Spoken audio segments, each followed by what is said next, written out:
Bonsoir à tous et merci d'être venus. On est ravis de vous accueillir chez Doctrine.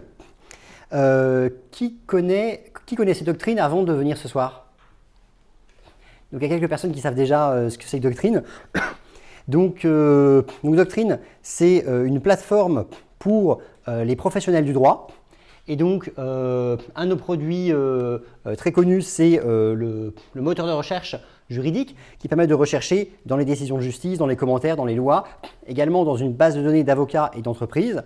On a aussi des dossiers, des alertes, on a une newsletter personnalisée. Donc c'est tout un ensemble d'outils destinés aux professionnels du droit. Et donc pourquoi, quel est le rapport avec pourquoi Elasticsearch alors Elasticsearch, il faut savoir que c'est une histoire d'amour qui date depuis très très longtemps parce qu'en fait, Doctrine a toujours utilisé Elasticsearch en gros. Donc Doctrine, c'est une boîte qui a 3 ans et demi aujourd'hui. On a commencé la première version bêta, le premier MVP en février 2016. Et donc cette première version en ligne utilisait déjà Elasticsearch. En fait, à l'origine, c'était très très simple. C'était juste une page, juste une barre de recherche comme Google. Et vous tapiez ce que vous vouliez chercher et vous aviez les résultats qui s'affichaient. Il n'y avait aucune autre page. Ça, c'était vraiment la V1 de Doctrine, mais du coup, c'était déjà sur Elasticsearch. À l'époque, on avait évidemment beaucoup moins de documents qu'aujourd'hui, puisqu'on n'avait que de l'ordre de 10 000 documents dans Elasticsearch, c'était tout petit. Aujourd'hui, c'est beaucoup plus gros, l'ensemble des données qu'on a sur Elasticsearch. Donc, on a une dizaine d'index Elasticsearch qui représentent de l'ordre de 50 millions de documents. Et en termes de taille de données, c'est 1 Tera de données primaires. C'est-à-dire que c'est 1 Tera de données uniques, et comme il y a de la réplication, ça fait 2 Tera de données à stocker sur le cluster. Côté Datanodes, on a 12 Datanodes. À chaque fois, c'est des machines, voilà, 8 CPU, 64 Go de RAM, des disques locaux. Donc voilà, c'est pour vous donner un peu une idée de l'ordre de grandeur de ce que représente le cluster Elasticsearch chez Doctrine. Mais donc le sujet de ce soir, c'est le More Like This. Alors More Like This, ce n'est pas la partie la plus connue de l'API Elasticsearch. Donc souvent, sur Elasticsearch, tout le monde connaît Search, Get, les appels classiques comme ça. Mais il y a cette API qui est très intéressante et qu'on utilise en fin de compte depuis assez longtemps. Donc c'est quoi More Like This? Donc More Like This, c'est quelque chose qui vous permet de trouver des documents qui sont similaires à un document de départ ou à un texte de départ. Alors on va détailler les deux cas. Donc le premier use case, c'est vous êtes sur un document de votre index, et là vous voulez trouver d'autres documents qui sont similaires à ce document-là. Donc c'est relativement simple à utiliser. Une façon basique de l'utiliser, c'est cet exemple-là. Donc ici, voilà, j'ai fait vraiment une query toute bête. Donc on spécifie l'index, le type.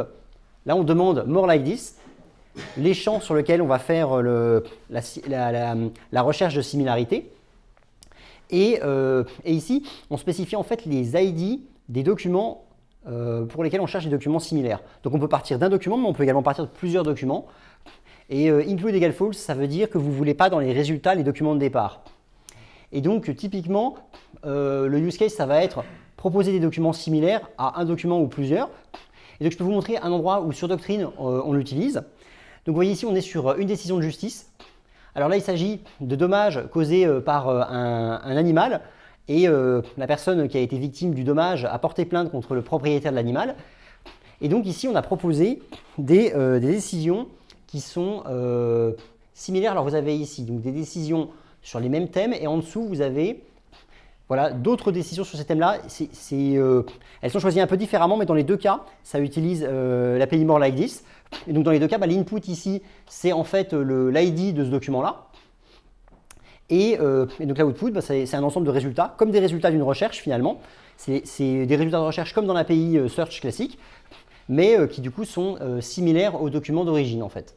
Et donc voilà, c'est comme ça qu'on a… Alors cette fonctionnalité-là, elle est depuis longtemps sur Doctrine, et donc c'est ça qu'il y a derrière. Alors là, je vous ai montré une version extrêmement simplifiée parce que en fait, on utilise bien plus que… on fait une requête beaucoup plus compliquée que celle-ci.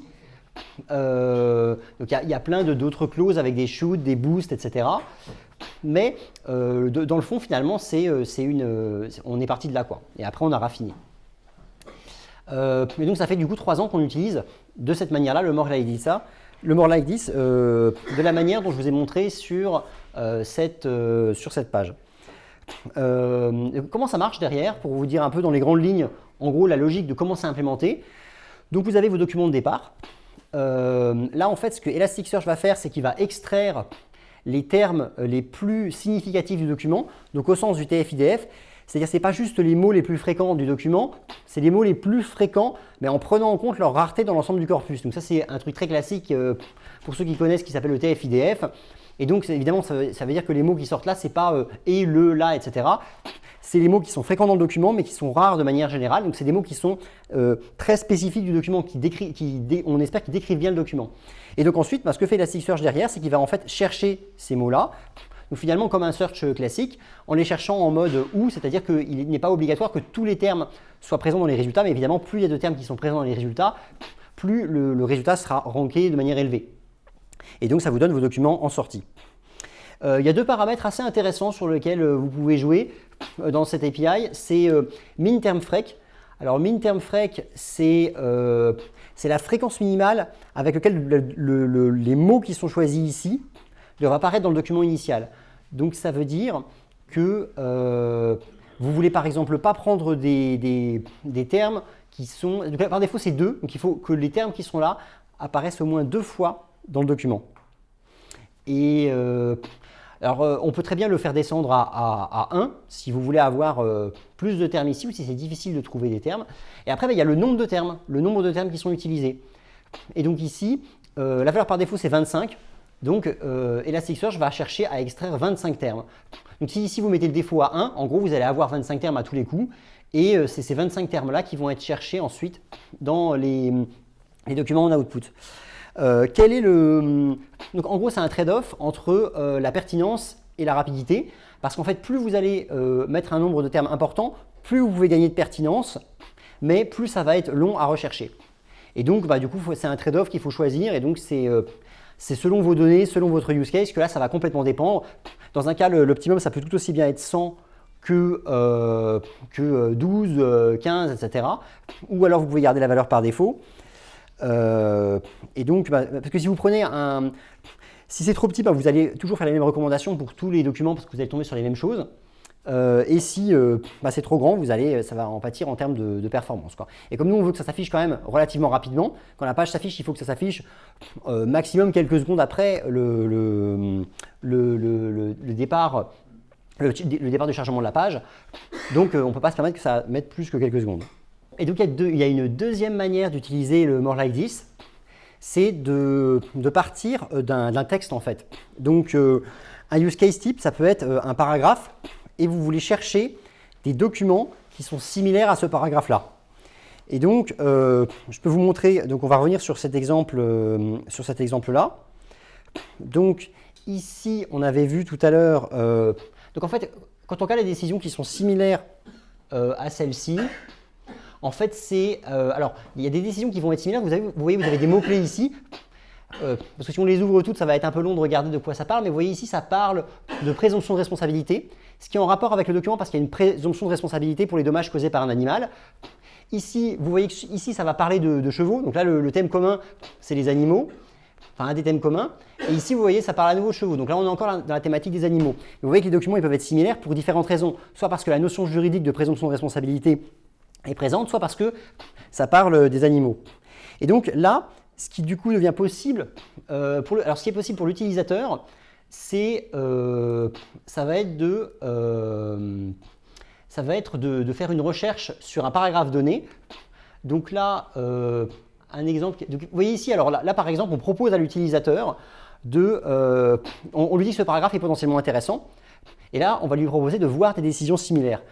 Et donc là, en fait, ce que va faire Doctrine, c'est qu'on va rechercher des décisions qui sont similaires au paragraphe qui a été sélectionné et en même temps en partie au document. Alors, dans la forme la plus simple, on pourrait juste prendre comme input le paragraphe sélectionné et faire la recherche. Donc là, c'est une suggestion qu'on donne à l'utilisateur, mais en fait, l'utilisateur peut très bien sélectionner lui-même ce qu'il souhaite chercher. Donc là, il peut sélectionner un autre paragraphe et là, on va lui calculer des résultats qui sont similaires. Alors là, il n'y a aucun résultat sur l'exemple que j'ai pris là, parce que j'ai pris un paragraphe qui n'était probablement pas très pertinent. Et donc, si j'ouvre les résultats qui sont proposés sur cette partie-là, qui est proposée, Au passage, si c'est proposé, c'est parce que c'est quelque chose qui a tendance à intéresser beaucoup les juristes, donc on fait des suggestions de choses qui peuvent être intéressantes à chercher. Alors, ce n'est pas le bon exemple que j'ai pris. Ah, j'ai cliqué 2 fois sur le même, c'est ça? Ah oui, pardon, voilà, c'est celui-là que je voulais vous montrer. Voilà, et donc par exemple ici, voilà, on parle de la responsabilité illiquidée, faute imputable au propriétaire de l'animal, et donc là vous allez avoir des documents qui sont similaires en termes de vocabulaire en fait, avec le paragraphe qui est sélectionné. Donc vous voyez ici ça parle de dommages, animal, propriétaire, et là partout on va aller parler des animaux. Et donc là, du coup, ça permet à l'utilisateur de Doctrine de trouver des documents qui sont similaires, mais sur une partie spécifique qui l'intéresse de la décision, et pas juste similaire d'une manière ou d'une autre. Ici, ça va être similaire sur le fait que ça traite des dommages causés par les animaux. Et donc là, comment ça marche dans Elasticsearch? Eh bien ici, en fait, on utilise donc l'API More Like This toujours, sauf qu'au lieu de spécifier des ID, on va spécifier du texte libre. Donc en fait, dans le paramètre like ici, tout à l'heure, on avait spécifié ici des objets avec les ID, mais à la place, vous pouvez spécifier une chaîne, et là, ça va du coup faire la même chose. Ça va extraire les termes les plus significatifs de cette chaîne, et ensuite, ça va aller les chercher. Alors après, on peut à nouveau jouer sur les fameux paramètres min term frag. Vous voyez que là, on a mis 1, max query terms. Ici, on a décidé de mettre la totalité des mots qui étaient dans le paragraphe, parce que là, on voulait vraiment que ce soit très pertinent, donc on a dit on fait le calcul avec tous les mots. Et ensuite, il y a tout un tas d'autres réglages. Ici, on a mis des stop words, etc. Donc ça, c'est des choses des paramètres qui sont optionnels, mais que vous pouvez utiliser pour améliorer la pertinence. Ici, je vous montre une partie de la query qui est vraiment la partie More Like This. Après, on peut utiliser des should derrière si on veut mettre des bonus pour divers cas. Là, je vous ai montré le cœur de la query, mais après, il y a tout un tas de bonus, et donc la query est beaucoup plus longue au final. Mais ça, c'est vraiment l'appel, c'est vraiment celui-là, le principal. Et vous pouvez aussi faire un mélange des deux. C'est-à-dire que vous pouvez à la fois spécifier des documents auxquels il faut être similaire et un texte auquel il faut être similaire. Et en fait, nous, on mélange également les deux. On va aussi faire intervenir la similarité avec le document d'origine dans la query. Donc, on peut mélanger les deux. Et donc, ça, c'est un use case qui est plus récent. Ça fait 1 an qu'on a ça. Donc, on introduit cette fonctionnalité, du coup, dans le produit. Les choses à retenir sur ce sujet, c'est que c'est très simple d'utiliser cette API, en fait. Si vous voulez faire un test, en 3-4 lignes, vous pouvez déjà commencer à jouer avec, en fait. L'input peut être du texte libre, une liste de documents avec leurs ID ou un mélange des deux. C'est très personnalisable parce que vous pouvez ajouter autant de clauses should que vous voulez avec des bonus, des boosts, etc. Exactement comme dans l'API classique Search. Et au final, les résultats, ça ressemble très fortement à un search parce qu'en fait, l'output, il a le même format que quand vous faites une recherche avec l'API Search. Et vous pouvez utiliser également le highlighting. Donc, il y a vraiment toutes les features de la recherche. Vous avez vu tout à l'heure sur le produit Doctrine, on highlighté. Donc, ça, c'est l'highlighting qui est fait par Elasticsearch. Et donc, ça fonctionne tout pareil comme un search. Et enfin, les paramètres les plus intéressants, c'est les fameux min et max sur les nombres de termes. Et là, c'est un trade-off qui est à vous de choisir selon à quel point vous voulez favoriser la pertinence versus la rapidité de la recherche. Merci à vous. Est-ce que vous avez des questions ?